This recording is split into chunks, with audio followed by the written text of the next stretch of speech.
Anger is a natural emotion, but when left unchecked, it can damage relationships, hinder professional growth, and create emotional chaos. That's why mastering anger isn't just about staying calm, it's about regaining control of your life. The How to Manage Anger Issues audiobook offers a practical, transformative approach to understanding and managing anger.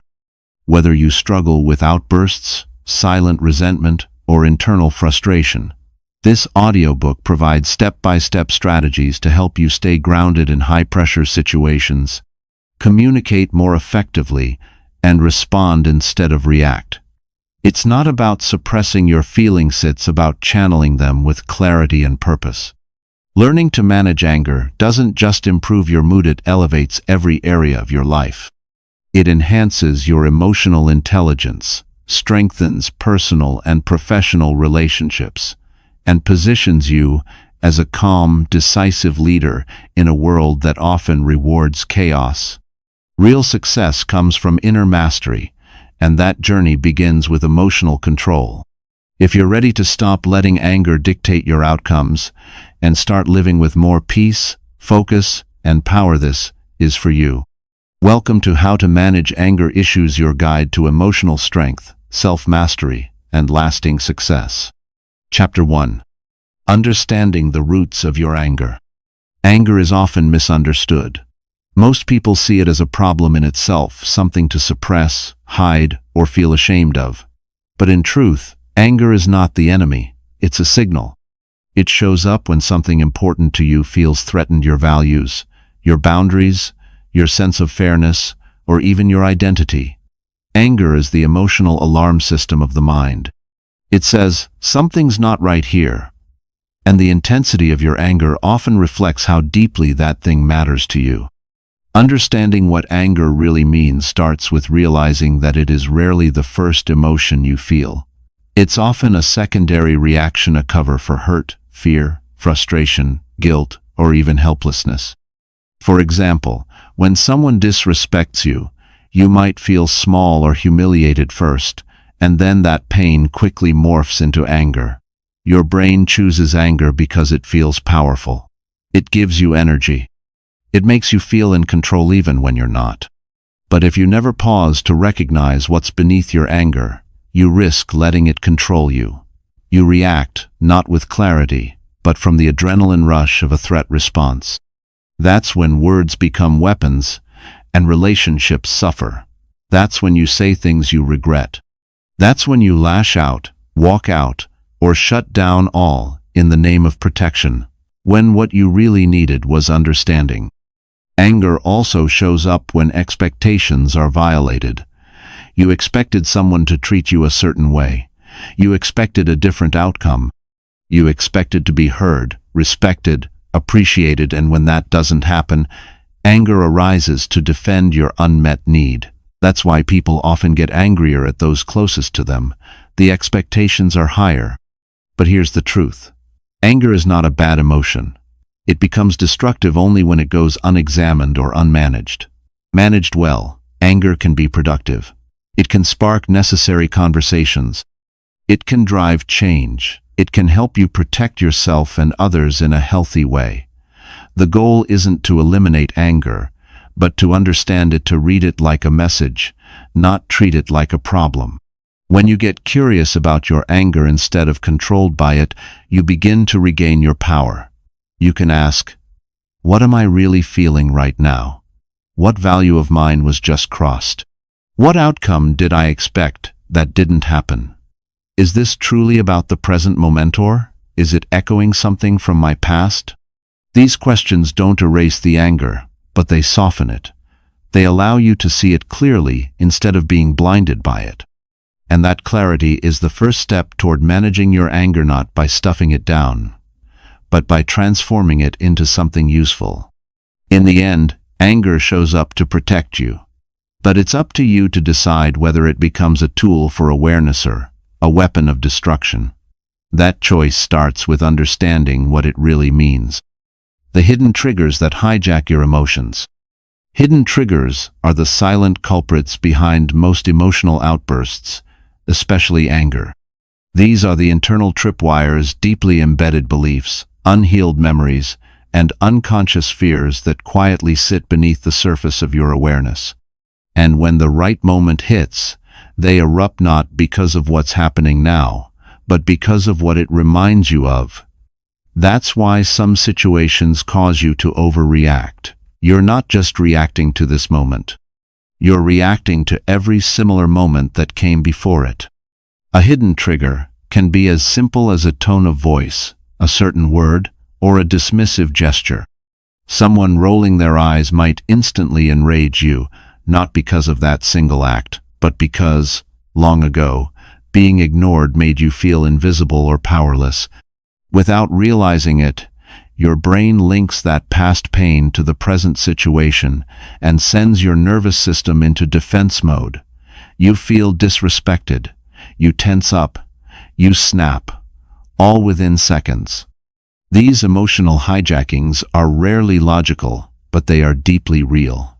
They often come from childhood dynamics, past trauma, or moments where your emotional needs were unmet.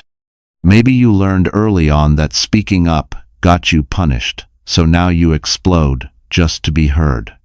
Or maybe you had to be perfect to earn love, so criticism, no matter how small, triggers rage or shame. These patterns become automatic. That's what makes them so dangerous. They operate silently until something or someone presses the wrong button. Another common hidden trigger is the fear of being controlled or manipulated. If you've been in a situation where your autonomy was taken from you, be a parent, a partner, or a job, you might now react aggressively whenever someone tells you what to do, not because their request was unfair, but because it felt like a loss of power. Your reaction is based not on reason, but on emotional memory. Even physical states can be hidden triggers.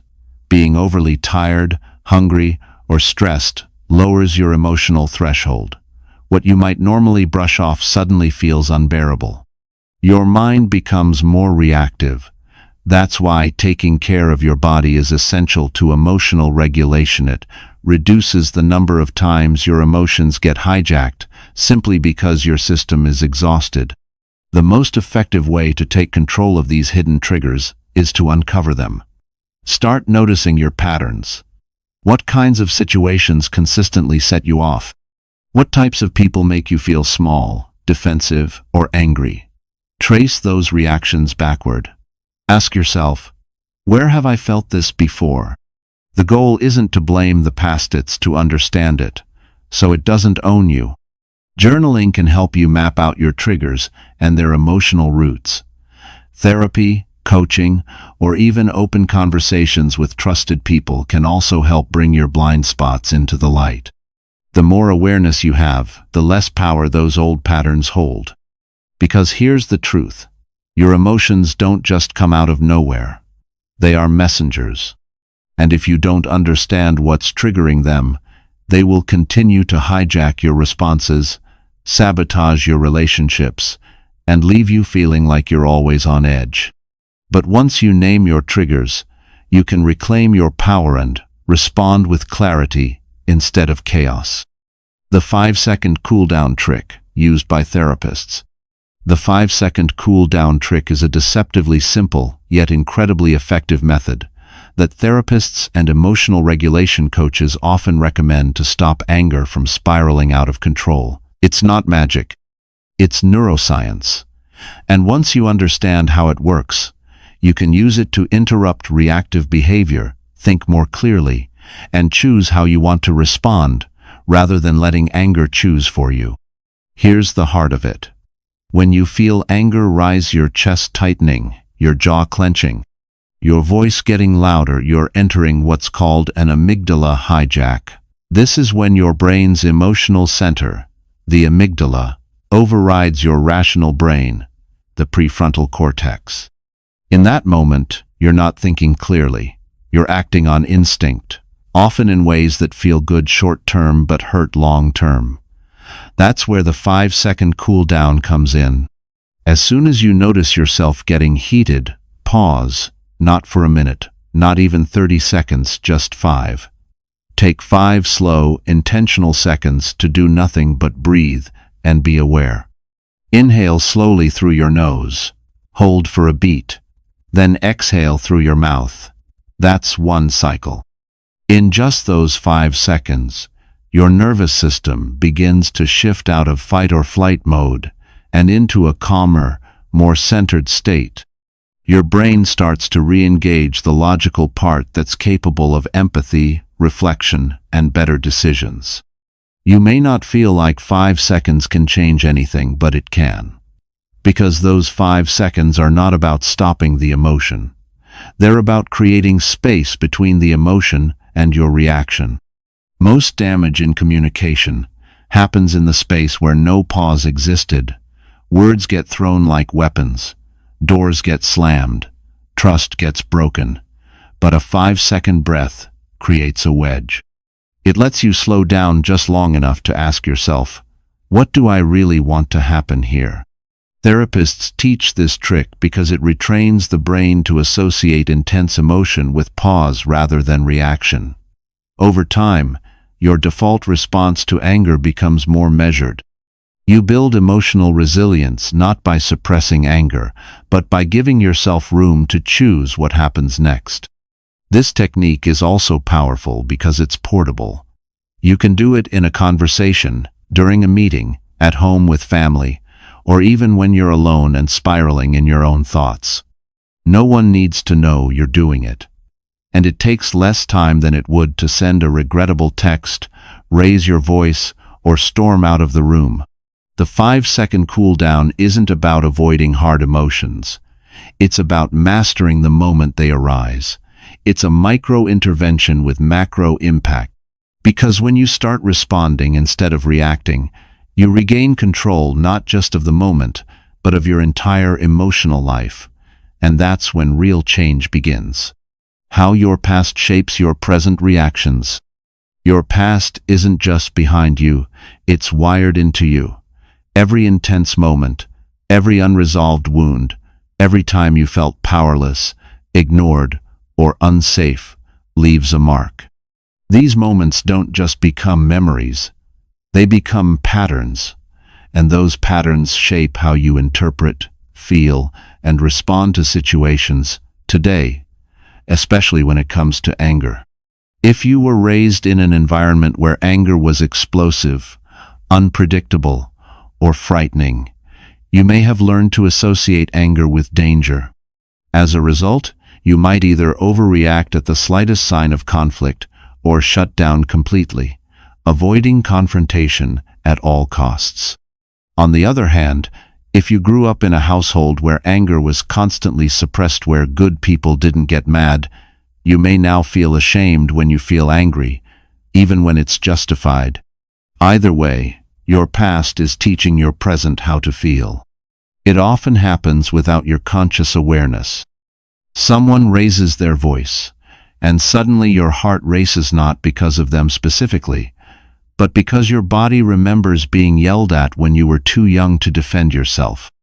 Someone criticizes your work, and instead of hearing it as feedback, you hear a familiar voice from your past telling you you're not good enough. In these moments, you aren't just reacting to the present, you're defending yourself against ghosts of old pain. These emotional imprints, called emotional memory or implicit memory, are stored not just in your mind but in your nervous system. That's why even a simple tone of voice or facial expression can feel triggering. Your body senses danger, even when your logical brain knows you're safe. It's as if your mind says, "This feels like that thing again," and it acts accordingly. But you don't have to stay stuck in that loop. The first step toward freedom is awareness. You must begin to notice, when do I feel most reactive? What situations consistently trigger a stronger reaction than the moment seems to deserve? Trace those reactions back. Ask, where have I felt this before? Often, you'll discover that the people who trigger you now are pressing on old, unhealed parts of you, not creating new wounds, but reopening old ones. Once you make those connections, your reactions start to lose their power. Why? because now you're not just reacting, you're understanding. And that understanding creates space. Space to pause. Space to choose differently. Space to break the pattern. You can begin to rewire your responses through therapy, self-reflection, journaling, or intentional practice. You can learn that being challenged isn't the same as being attacked. That disagreement isn't rejection. That someone else's frustration doesn't mean you're in danger. Your past shaped you, but it doesn't have to define you. When you begin to untangle old emotional scripts, you regain control of your present. You start responding instead of reliving. And in doing so, you don't just manage your anger, you heal the pain that gave it power in the first place. Chapter 2. Regaining control in the heat of the moment. Recognizing the signs before you explode is one of the most powerful things you can do to take control of your anger. Most people believe that anger just happens, like a switch that flips. But that's not true. Anger builds, it simmers, and it always sends signals before it erupts. The problem is, many people never learn to pay attention to those signals until it's too late. Your body is often the first to warn you. Long before your voice rises or your hands clench into fists, your physiology changes. Your heart rate increases, your breathing becomes shallow, your jaw tightens. Your muscles get tense. You may feel heat in your face, a pounding in your chest, or a knot in your stomach. These are not random sensations. They are your body's alarm system telling you that your stress response is being activated. Alongside the physical signs, your thoughts shift too. You might notice your internal dialogue becoming sharper or more judgmental. Maybe you start replaying what someone said over and over, building your case against them. You think things like, "They always do this," or "This is so unfair," or "I'm done being disrespected." These thoughts feed the fire. They often spiral quickly into absolutes: always, never, can't, shouldn't, which are mental red flags that your anger is escalating. Emotionally, you might feel a surge of frustration, resentment, or even helplessness. Sometimes anger is your brain's way of trying to regain control. You may feel cornered, dismissed, or like your boundaries have been crossed. The key is noticing these feelings in real time. Most people only recognize them in hindsight after they've slammed a door, sent the text, or said the thing they regret. But with practice, you can learn to catch the early waves.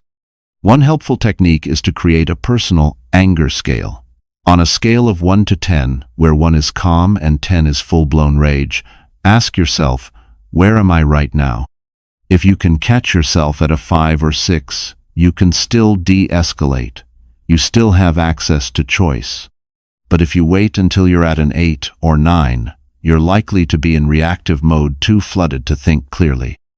Also, pay attention to patterns. Are there specific people, situations, or times of day when your anger spikes? Is it worse when you're tired, hungry, or under pressure? Noticing these patterns gives you the power to prepare and to set boundaries before the boiling point hits. Recognizing the signs before you explode requires 2 things: self-awareness and practice. You have to train yourself to listen not just to your thoughts, but to your body and emotions. The more you practice checking in with yourself, the more second nature it becomes. And when you do catch those early signs, when you feel the tension rising and you pause, instead of pounce, you begin to build a different kind of strength. Not the strength of domination, but the strength of restraint. That's real emotional intelligence. That's what changes relationships. And that's how you take back control, one moment at a time. Techniques to pause, breathe, and recenter instantly. Learning to pause, breathe, and recenter instantly is one of the most valuable anger management skills you can develop. When anger flares up, your nervous system moves into a reactive state: fight, flight, or freeze. In that state, your thinking becomes narrow, your body tense, and your words quick and sharp. But in the middle of that rising emotion, there is always a split second of choice.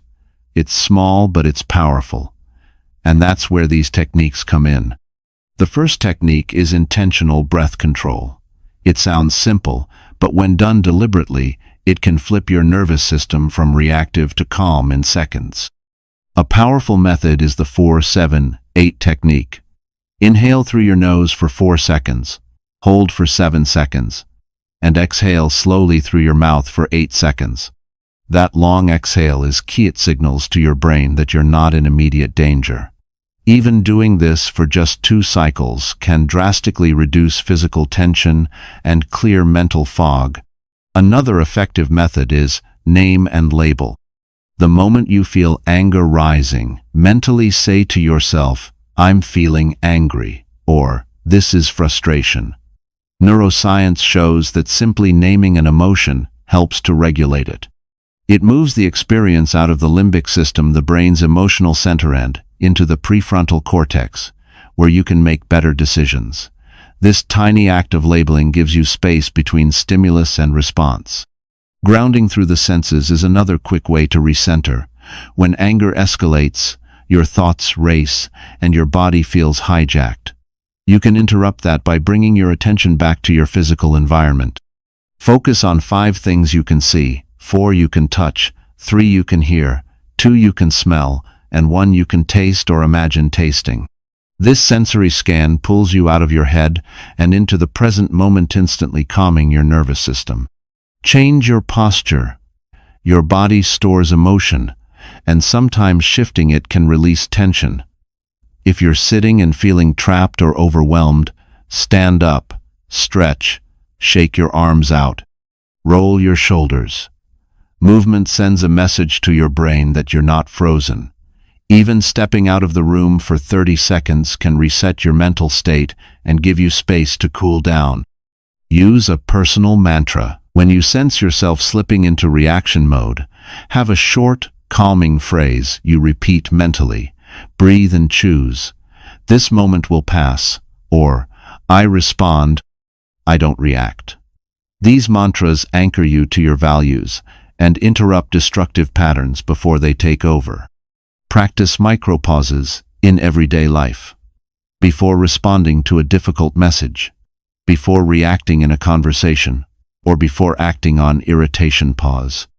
Even 1 or 2 seconds of intentional delay is enough to shift your response. You're not avoiding the emotion, you're creating the space to own it, manage it, and guide it into something constructive. Rewiring your reactions doesn't mean you never feel anger again. It means you build the inner tools to meet anger with presence, not panic. With repetition, these techniques become automatic. They turn your most reactive moments into your most powerful ones, because now you're no longer being led by your anger. You're leading yourself through it. The art of responding instead of reacting. The art of responding instead of reacting is the difference between being controlled by your emotions and being in control of them. At its core, reacting is automatic. It's fast, unfiltered, and emotionally charged. It's yelling back when you feel insulted, slamming a door when you feel dismissed, or snapping at someone because your patience wore thin. Responding, on the other hand, is intentional. It's thoughtful, grounded, and rooted in awareness. And learning this art, because it truly is an art, can radically transform your relationships, your reputation, and your inner peace. Reacting happens when your brain perceives a threat. In those moments, your amygdala, your emotional alarm system, floods your body with stress signals. Your heart rate spikes, your breath shortens, and your focus narrows. You might feel the heat rising in your face or the tension building in your chest. Your body is preparing for battle, and if you don't intervene, it will speak before your mind has a chance to catch up. That's when regret is born, when words fly out before they're filtered, and damage is done in seconds. Responding, by contrast, requires a pause. Not a long one even, just a breath. That pause is your power. It's the space where you become aware of what you're feeling and decide what matters more, winning the moment or keeping your integrity. Responding doesn't mean you suppress your anger. It means you use it wisely. It means you ask yourself, what outcome do I want here? Instead of simply reacting to your discomfort. To respond instead of react, you must first learn to observe your own internal state. Are you tired, stressed, feeling disrespected? Sometimes what triggers us has more to do with us than with the person in front of us. Responding requires curiosity. Why is this bothering me so much? It also requires restraint. Just because I feel this doesn't mean I have to act on it. Responding might sound weaker than reacting, but in reality, it's a sign of incredible strength. It means you've mastered yourself to the point that you don't let external chaos dictate your internal world. It allows you to stand firm, speak clearly, and choose words that move the conversation forward instead of turning it into a battlefield. In practical terms, responding might look like asking a clarifying question instead of making an accusation. It might mean saying, "I'm too upset to talk right now, but I want to revisit this when I can think clearly," instead of exploding in the heat of the moment. It's using "I feel" statements instead of "you always" attacks. It's taking the high road not out of weakness, but out of wisdom. Mastering the art of responding takes practice. It won't happen overnight. But each time you pause instead of lash out, each time you speak with intention instead of impulse, you build emotional discipline. You reinforce your ability to lead yourself. And over time, people will come to see you as someone who is calm, under pressure, respectful in conflict, and deeply trustworthy. Reacting is easy. Anyone can do it. But responding? That's leadership. That's emotional maturity. That's power. Chapter 3. Rewiring your mindset around conflict. When you feel angry, it's not just because of what happened, it's because of the story you told yourself about what happened. Anger often begins with interpretation. Someone cuts you off in traffic, and the story you tell yourself is, "They don't respect me." A friend forgets your birthday, and your mind says, "I'm always forgotten. I don't matter." These interpretations become fuel, and if you don't question them, they spiral into narratives that make your anger feel righteous, urgent, and uncontrollable. But the truth is, your anger isn't always about the situation. It's about your perception of the situation. That perception is shaped by old wounds, expectations, insecurities, and assumptions. And unless you consciously rewrite the script, the story you're telling yourself will keep you stuck in reactive cycles. Changing the story means pausing before you believe it. It means catching yourself in that moment of frustration and asking, what else could be true here? Maybe the person who interrupted you wasn't trying to be rude, they were anxious or distracted. Maybe the person who raised their voice isn't attacking you, they're overwhelmed. This isn't about making excuses for bad behavior. It's about giving yourself a chance to choose clarity over assumption. One powerful way to shift the story is to move from judgment to curiosity.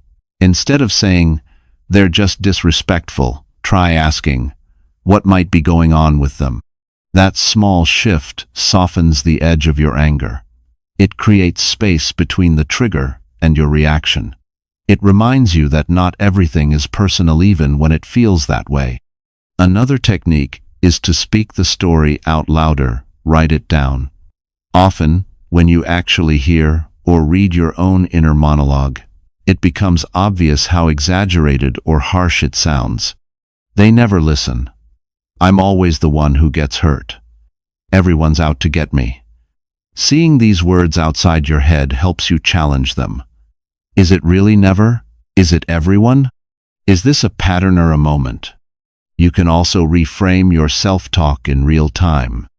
Instead of saying, "This always happens to me," try, "This situation is frustrating, but I have choices."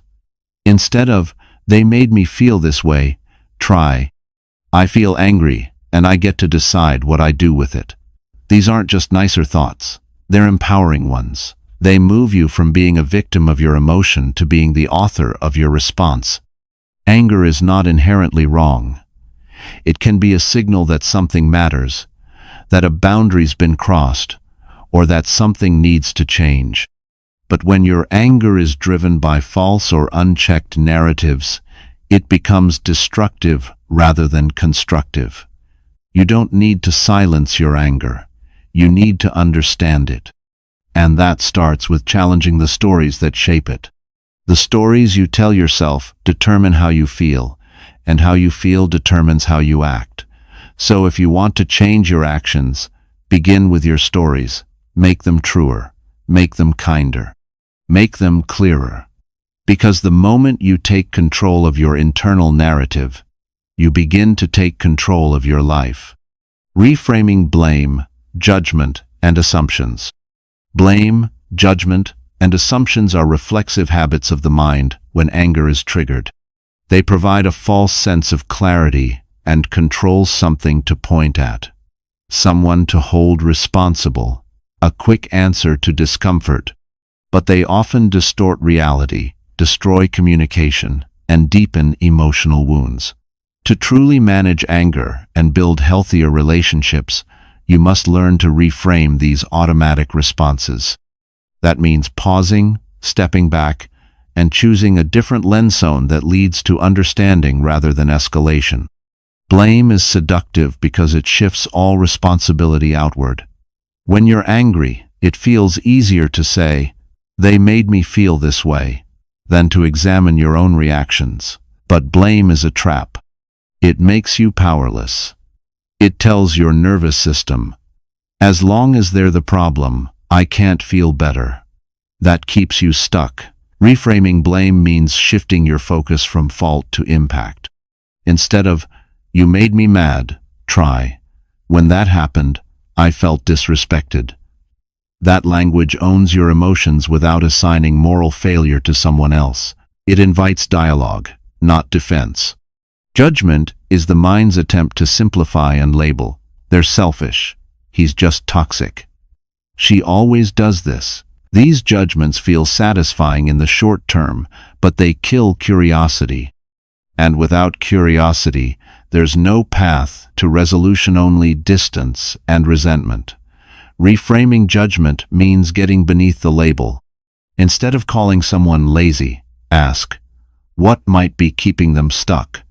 Instead of assuming someone is just rude, consider, could they be under pressure? Reframing doesn't mean excusing bad behavior. It means understanding that behavior is often more complex than it looks and giving yourself the freedom not to react to surface-level assumptions. Assumptions are often what escalate anger most quickly. You interpret someone's silence as disapproval. You assume a short reply means someone's mad at you. You fill in blanks with worst-case scenarios. The problem with assumptions is they feel like facts, but they're not. They're guesses, they're projections. Reframing assumptions requires humility, the willingness to say, "I don't actually know what they meant," or "Let me ask instead of assume." That moment of humility opens the door to clarity and often reveals that the story you were telling yourself wasn't true at all. To reframe effectively, you need two key habits: self-awareness and self-interruption. Self-awareness helps you notice when you're blaming, judging, or assuming. Self-interruption is the skill of stopping that spiral mid-thought and asking, what else could be true? That one question can completely change the emotional direction of your anger. It invites nuance. It invites empathy. It gives you options. Reframing is not about being passive. It's about being powerful in a new way. Instead of attacking, you inquire. Instead of accusing, you express. Instead of escalating, you ground yourself. That shift allows you to stand firm in your boundaries while still being open to understanding. It turns your anger from something destructive into something instructive. Reframing is how you protect your peace without silencing your truth. It's how you stay emotionally agile in a world full of friction. And it's how you become the kind of person who doesn't just react to life, but responds to it with clarity, strength, and emotional integrity. Developing emotional agility under pressure. Developing emotional agility under pressure is the difference between snapping and staying centered, between losing control and rising to meet the moment with clarity. It's not about suppressing your emotions or pretending to be calm. It's about learning to feel deeply while choosing how you respond. Emotional agility is what allows you to remain flexible, grounded, and wise, even when everything around you feels chaotic. And like any skill, it's something you can train. When you're under pressure, whether it's a heated argument, a tough decision, or an overwhelming situation, your emotional system kicks in fast. The brain's threat response narrows your focus, ramps up adrenaline, and pushes you toward quick, often unhelpful reactions. In those moments, you may find yourself driven by anger, fear, or defensiveness, with no space to pause. That's where emotional agility becomes essential. It creates that space. The first step in developing emotional agility is awareness. You can't shift what you can't see. This means recognizing your emotional state in real time. Instead of being swept away by your anger, notice it. Name it. You might say to yourself, "I'm feeling furious," or "I can feel the pressure rising." Naming an emotion creates distance from it. It gives you the perspective to observe, rather than drown in it. Next comes acceptance. Emotional agility doesn't mean pretending negative emotions aren't there. It means allowing yourself to feel them without being ruled by them. When you resist an emotion, it grows louder. But when you allow it, you can work with it. For example, instead of saying, "I shouldn't be mad," you can say, "I am maddened, now I get to choose what to do with that." Then, you practice pivoting. Pivoting is the act of shifting your mental lens while staying rooted in your values.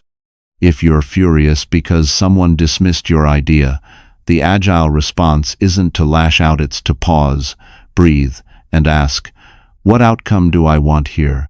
What action reflects the kind of person I choose to be?" Emotional agility means you don't act based on how you feel in the moment, but on who you're becoming long-term. To build this kind of flexibility, you must train it when you're not under pressure.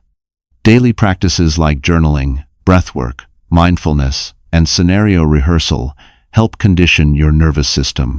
Ask yourself regularly, "What triggered me today?"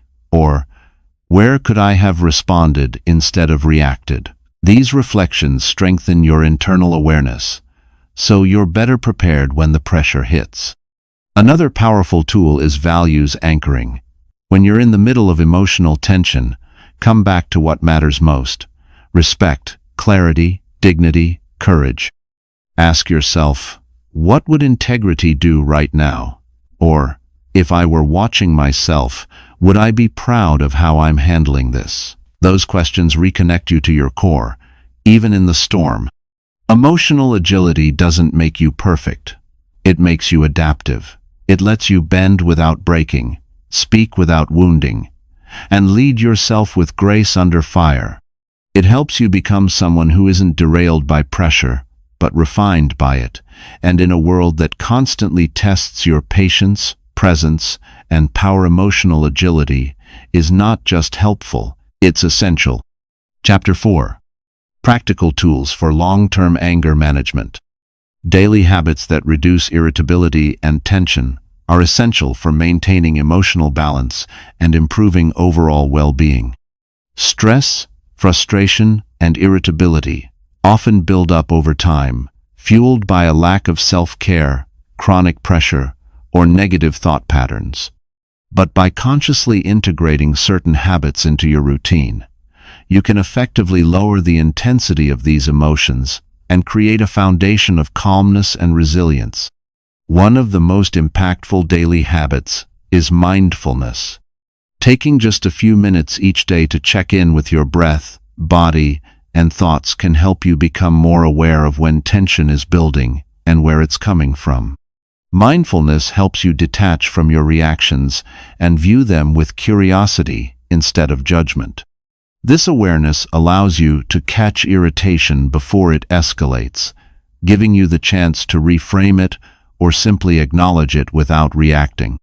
Regular mindfulness practice also helps reset your nervous system, preventing the accumulation of stress that causes irritability. Another essential habit is physical activity. Regular exercise releases endorphins, which are the body's natural stress relievers. It also helps regulate cortisol, the hormone associated with stress. You don't have to train for a marathon or spend hours at the gym. Simple activities like walking, stretching, yoga, or dancing can work wonders.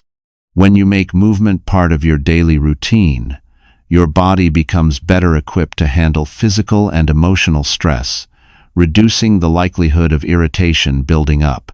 Even a 10-15-minute stretch in the morning or a short walk during the day can make a huge difference in your mood. Nutrition also plays a vital role in managing irritability. Your brain and body require fuel, and what you eat can have a direct impact on how you feel. Diets high in sugar, caffeine, or processed foods can lead to mood swings and energy crashes. On the other hand, incorporating more whole foods, such as fruits, vegetables, lean proteins, and healthy fats, can help stabilize your energy levels and mood throughout the day. Hydration is equally important. Dehydration can make you feel sluggish, fatigued, and irritable. Simple habits like drinking enough water and eating balanced meals can help keep your body and mind at ease. Getting enough rest and sleep is another foundational habit that can significantly reduce tension. Sleep is when your body and brain process and recover from the day's events. Chronic lack of sleep leads to irritability, poor decision-making, and heightened stress levels. Developing a consistent sleep routine, going to bed and waking up at the same time each day, can help reset your internal clock and improve the quality of your rest. A good night's sleep allows you to wake up refreshed, with a clearer mind and a more relaxed body, ready to tackle whatever challenges come your way. Breathing exercises are a simple but powerful way to reduce tension throughout the day. Practices like deep belly breathing, box breathing, inhale for 4 seconds, hold for 4 seconds, exhale for 4 seconds, and hold for 4 seconds, or alternate nostril breathing activate the parasympathetic nervous system, which helps you relax and lower stress. These exercises are especially effective when you're feeling irritated or tense, as they give you a moment to pause, breathe, and reset your nervous system. Another habit that can prevent irritation is cultivating gratitude. When your mind focuses on what you're thankful for, it shifts away from frustration and negativity. Each day, take a moment to write down or mentally note 3 things you're grateful for, no matter how small. This simple practice rewires your brain to look for the positive, even in stressful situations. Over time, it becomes easier to focus on the good and less on what's frustrating you, making it easier to maintain your composure. Setting clear boundaries is essential for reducing irritation. Often, we get irritated when our needs or limits are ignored. Establishing boundaries with your time, energy, and resources protects you from burnout and frustration. It's okay to say no when necessary, and it's crucial to communicate your limits clearly to others. When you consistently honor your boundaries, you create a space where you can focus on what's important without feeling overwhelmed. By incorporating these daily habits, mindfulness, physical activity, proper nutrition, sufficient sleep, breathing exercises, gratitude, and healthy boundaries, you can significantly reduce irritability and tension. These practices provide you with the tools to navigate life's challenges with greater calm, clarity, and resilience, helping you manage stress before it becomes overwhelming and turning every day into a more peaceful, balanced experience. Using journaling, exercise, and boundaries to stay balanced. Using journaling, exercise, and boundaries to stay balanced is an approach that connects mind, body, and emotional well-being. Each of these practices offers its own unique set of benefits, but when combined, they create a powerful framework for maintaining equilibrium in your life, particularly when stress or tension feels overwhelming.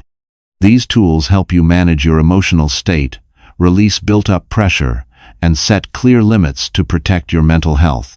Journaling is one of the most effective tools for emotional release and self-reflection.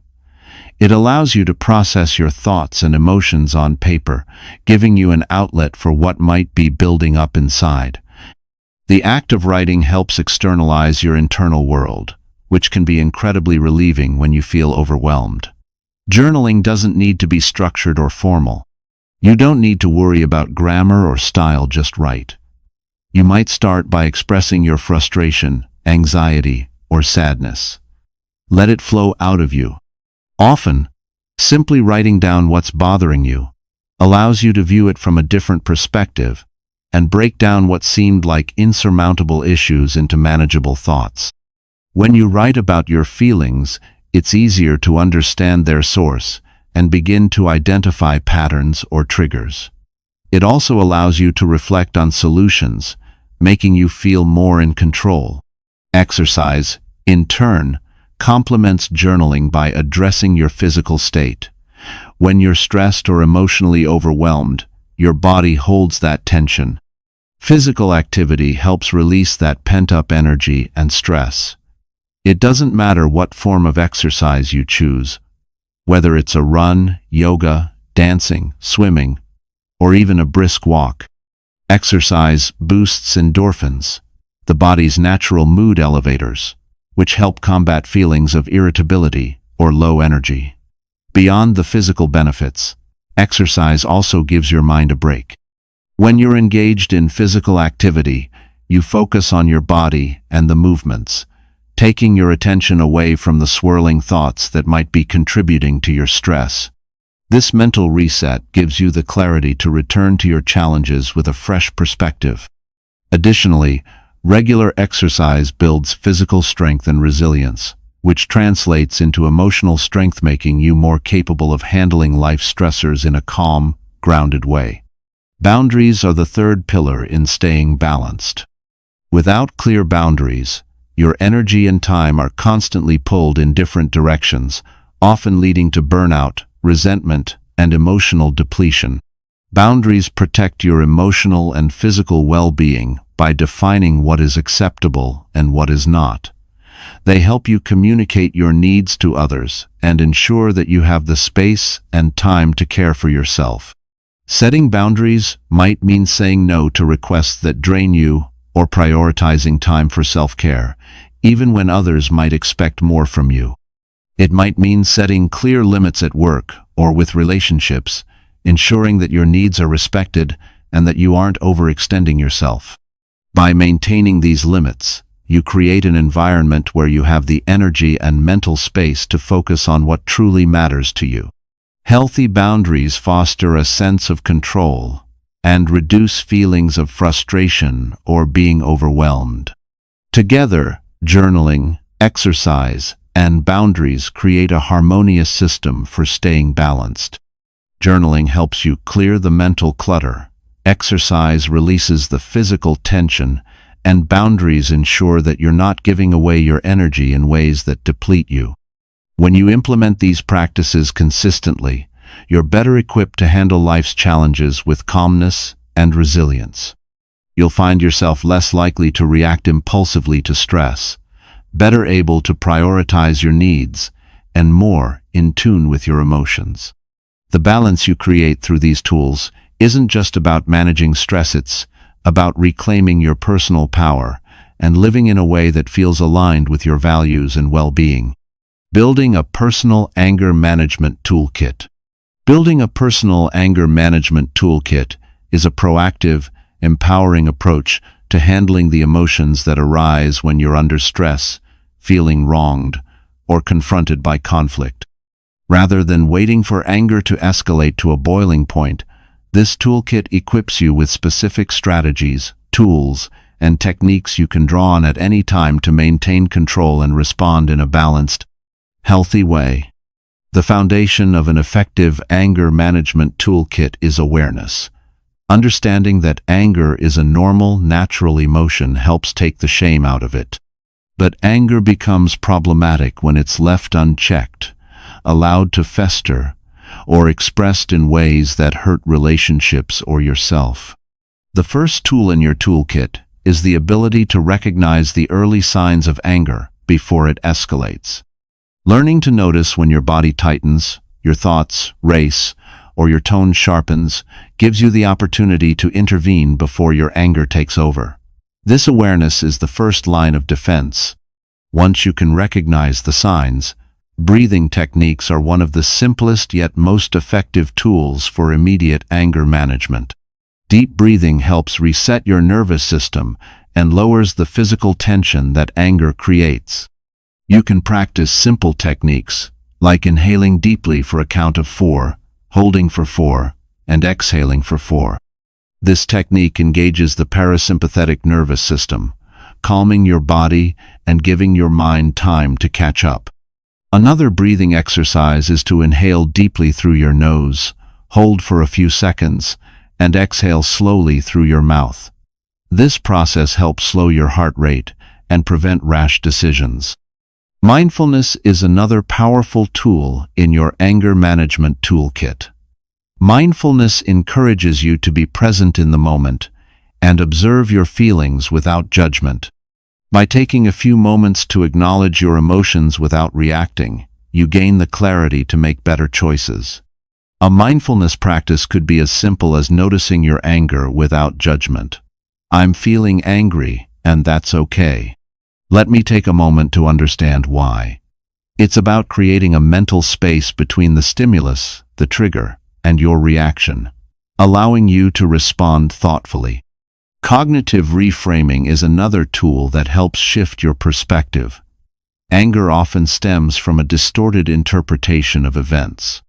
When you feel wronged, you might jump to conclusions labeling someone as inconsiderate or malicious. Reframing helps you look at the situation differently. Maybe the person didn't mean to upset you. Perhaps their actions were due to their own stress or a lack of awareness.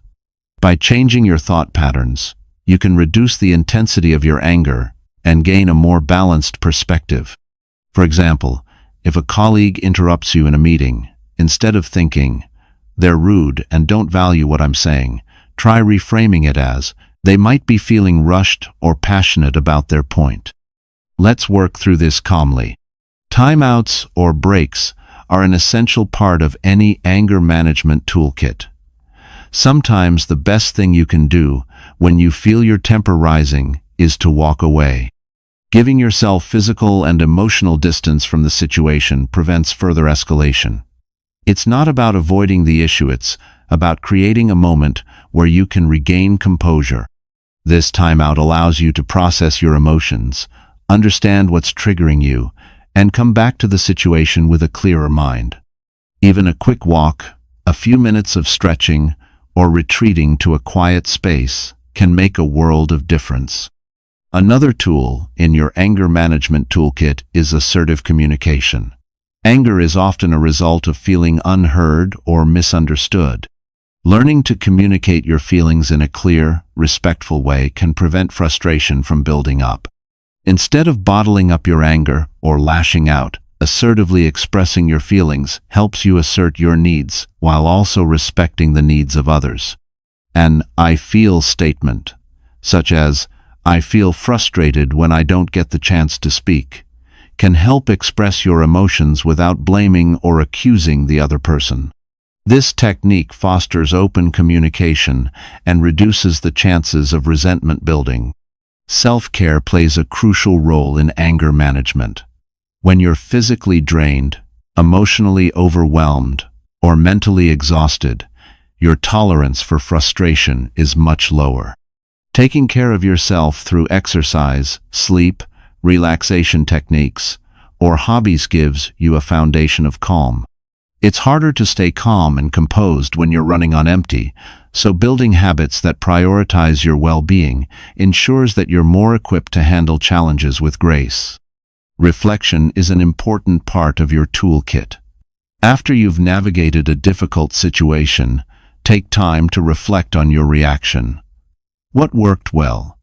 Where could you have responded differently? This self-reflection allows you to fine-tune your approach to anger and identify triggers or patterns you may need to address. It also gives you the opportunity to celebrate the moments where you handled your anger well, reinforcing positive behaviors. Building a personal anger management toolkit isn't about eliminating anger, it's about learning to manage it in a way that benefits you and your relationships.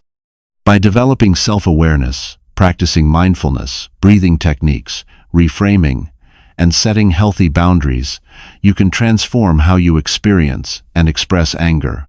Over time, these tools become ingrained in your response patterns, making it easier to navigate emotional turbulence with calm and clarity. Chapter 5. Repairing relationships and rebuilding trust. Apologizing and taking accountability with integrity is one of the most powerful actions you can take to rebuild trust and strengthen relationships. However, it's not just about saying sorry, it's about owning your mistakes, demonstrating genuine remorse, and showing a commitment to change. An apology rooted in integrity means it's not an empty gesture, but a sincere acknowledgement of the hurt caused and a step toward making things right. The first element of a meaningful apology is taking full responsibility. This means you own your actions without deflecting or making excuses. It's easy to blame the situation, other people, or even external circumstances. "I was stressed," or "you made me do it," are common defenses, but they don't help anyone heal. Taking responsibility is about recognizing that, regardless of the context, your actions were a direct cause of the situation. It's a decision to stand firmly in your own role in the event without shifting blame. A critical part of owning your actions is acknowledging the impact of your behavior. It's not enough to say you're sorry. You need to show that you understand the pain or damage your actions have caused. Acknowledging the hurt means putting yourself in the other person's shoes and showing empathy. For example, instead of a simple, "I'm sorry for what happened," you can say, "I'm sorry for how my words made you feel unimportant and hurt. That was not my intention, but I see how it impacted you, and I deeply regret it." This communicates not just the recognition of your mistake, but an understanding of why it matters to the other person. The next step is expressing genuine remorse. A sincere apology is more than just acknowledging the problem, it's about showing that you truly care about the other person's feelings. Your remorse should be heartfelt and not just a box to check. This is where integrity shines. If you're apologizing out of a sense of duty or obligation, it will likely feel insincere. But when your apology comes from a place of genuine care for the other person, they can feel it. Saying something like, "I regret what I did because I care about you, and I didn't want to hurt you," demonstrates vulnerability and emotional honesty. However, accountability goes beyond words. Commitment to change is what separates a superficial apology from a transformative one. You can express remorse all you want, but if you don't take steps to prevent the same mistake from happening again, your apology loses its integrity. People need to see that you're actively working on bettering yourself or making reparations. This could mean taking concrete actions, such as changing your behavior, offering a solution, or working through your own triggers that led to the mistake. For example, if you snapped at someone during a stressful moment, committing to practicing stress management or asking for help when you feel overwhelmed is a way to show you're making progress, not just saying sorry. Avoiding defensiveness is another critical piece of accountability. It's natural to feel defensive when confronted about your behavior, but true accountability means resisting the urge to justify or explain away your actions. When you try to defend yourself, even if it's from a place of shame or embarrassment, you undermine the integrity of your apology. Instead, remain open, acknowledge the other person's perspective, and avoid interrupting or shifting the focus to yourself. Apologizing with integrity also involves a willingness to accept the consequences.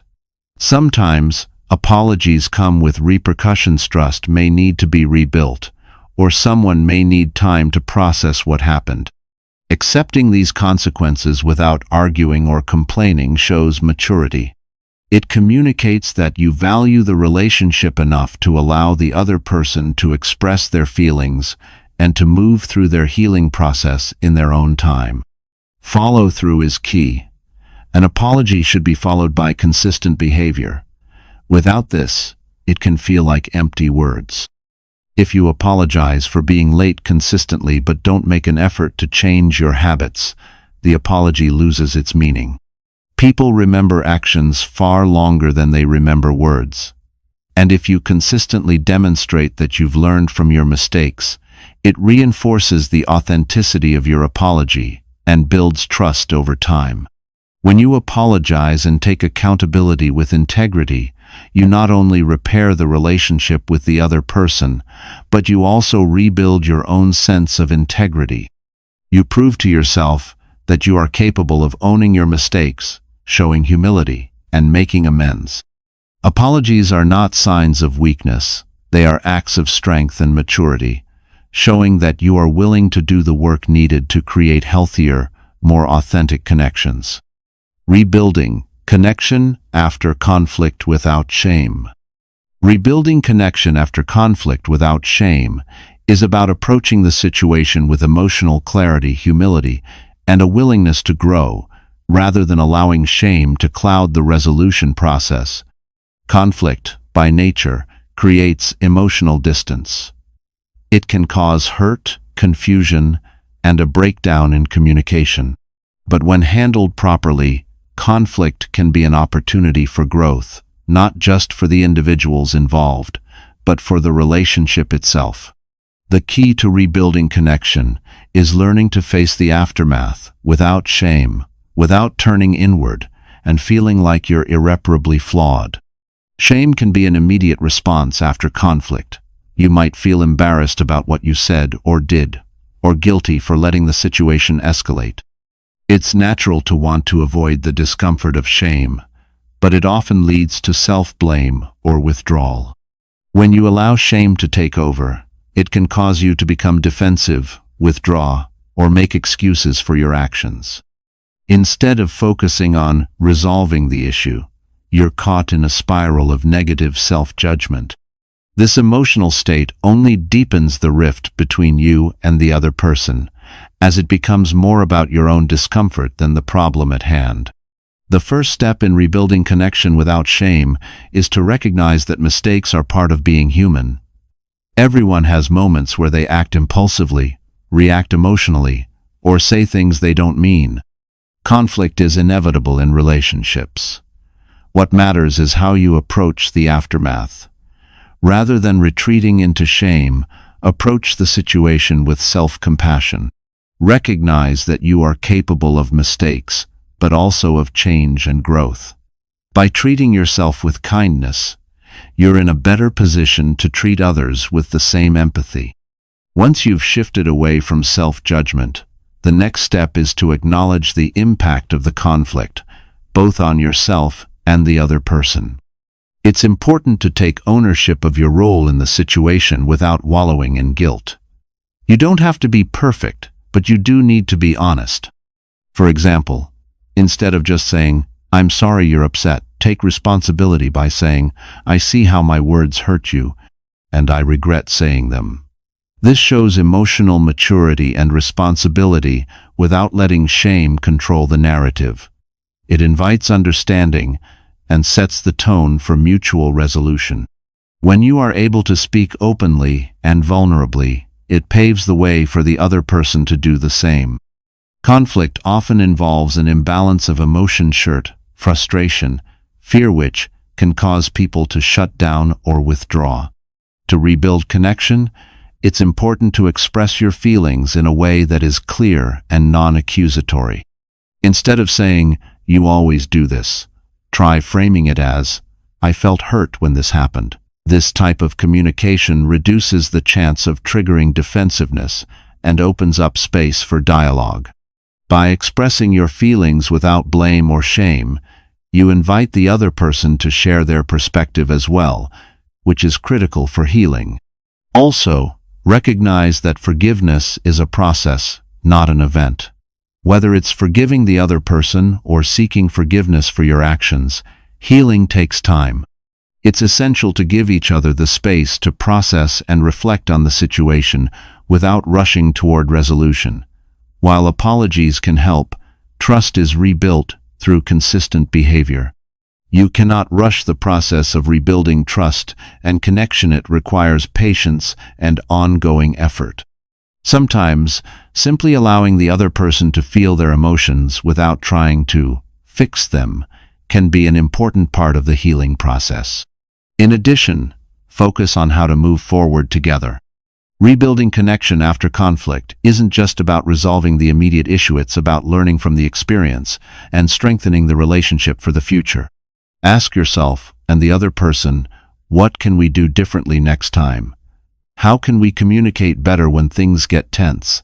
These questions shift the focus from blame to growth and improvement. They demonstrate that the goal isn't just to resolve the conflict, but to ensure that you both feel more equipped to handle challenges in the future. Keep an eye on the bigger picture.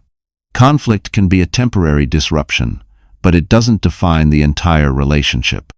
It's essential to remember the shared values, goals, and experiences that form the foundation of the connection. Rebuilding after conflict means not letting one disagreement or misstep dictate the trajectory of the relationship. Instead, it's about seeing the conflict as a stepping stone toward deeper understanding and a stronger bond.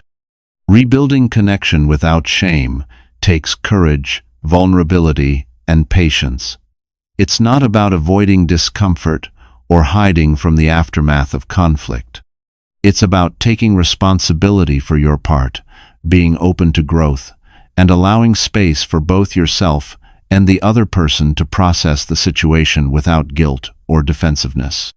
When you approach conflict with this mindset, you create an opportunity for healing, growth, and a stronger, more resilient relationship.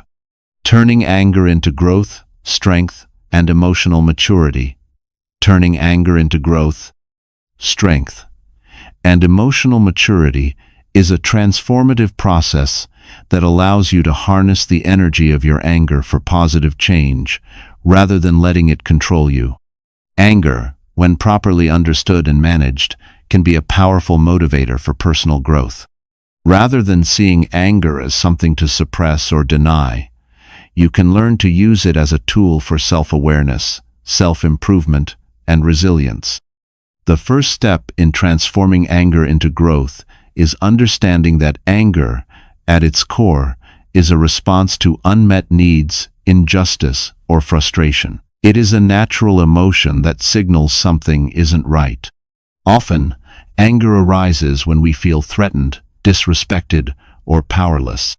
However, by learning to pause and reflect on what is really triggering your anger, you can begin to uncover deeper insights about your values, boundaries, and unmet needs. For instance, if you feel angry about being ignored in a conversation, it may reveal a need for validation or respect. By understanding these underlying needs, you gain insight into what is truly important to you, allowing you to address the root cause of your anger instead of merely reacting to it. Once you have gained awareness of your triggers, the next step is to redirect the energy of your anger into constructive outlets. Anger, when left unchecked, can lead to impulsive actions or harsh words, which only escalate the situation. But when channeled properly, anger can fuel positive action. For example, if you feel angered by social injustices, you might turn that emotion into advocacy, volunteering, or raising awareness. If a situation at work makes you frustrated, You might use that energy to find practical solutions or initiate a constructive conversation about improving the situation. Instead of allowing anger to lead to destructive behaviors, redirecting it into action can create positive outcomes for yourself and others. Anger also provides an opportunity for emotional maturity. Emotional maturity is the ability to process and manage emotions in a healthy, balanced way. It requires self-discipline, introspection, and a willingness to grow. When you face your anger head-on, without denying or suppressing it, you are practicing emotional maturity. You are allowing yourself to feel the emotion but not allowing it to control you. This requires self-regulation, the ability to pause and reflect before responding impulsively. With emotional maturity, you can choose to respond thoughtfully, express your anger constructively, and avoid acting out in ways that harm others or yourself. Over time, the practice of self-regulation will strengthen your emotional resilience, enabling you to navigate difficult situations with greater ease and wisdom. Another important aspect of turning anger into growth is learning forgiveness, both of others and yourself. Anger often stems from feelings of betrayal, disappointment, or hurt, and holding on to these negative feelings can create long-term emotional baggage. Learning to forgive doesn't mean excusing harmful behavior. It means releasing the hold that anger has on you, freeing yourself from its grip, and choosing to let go of the past. Forgiveness is an act of self-liberation. It creates space for healing and growth, allowing you to move forward with a clearer, more open heart. Forgiving yourself for past mistakes or actions taken in anger is also crucial. Self-forgiveness is a powerful form of self-compassion that allows you to learn from your experiences without being weighed down by guilt or shame. Through these practices, anger becomes a pathway to personal empowerment.